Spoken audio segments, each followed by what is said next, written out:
Maharashtra Chief Minister Devendra Fadnavis said that what Rahul Gandhi described as a hydrogen bomb over alleged vote rigging in Haryana was in reality nothing more than a small cracker with neither noise nor energy. He asserted that the Congress leader was following an agenda aimed at obstructing the functioning of democracy.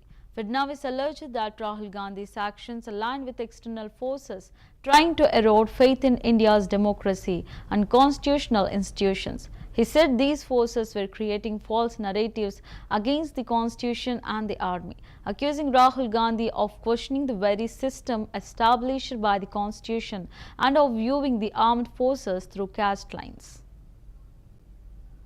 Gandhi ने hydrogen bomb के नाम से जो बम फोड़ा वो बम था ही नहीं, न उसमें आवाज थी न उसमें ऊर्जा थी।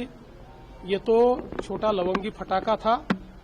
और मुझे ऐसा लगता है कि अब राहुल गांधी एक ऐसा एजेंडा चला रहे हैं जो एजेंडा इस देश में लोकतंत्र ठीक से नहीं चलना चाहिए, ऐसी जो बाहरी ताकतों का एजेंडा है उस एजेंडा से राहुल गांधी का एजेंडा मिलता है।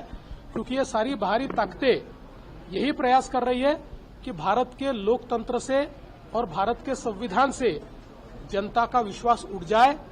और इसी के लिए ये सारी बाहरी ताकतें भारत के संविधान ने तैयार की हुई जो अलग अलग संस्थाएं हैं उन संस्थाओं पर क्वेश्चन मार्क तैयार हो, इस प्रकार का झूठा माहौल तैयार कर रही है, नैरेटिव तैयार कर रही है।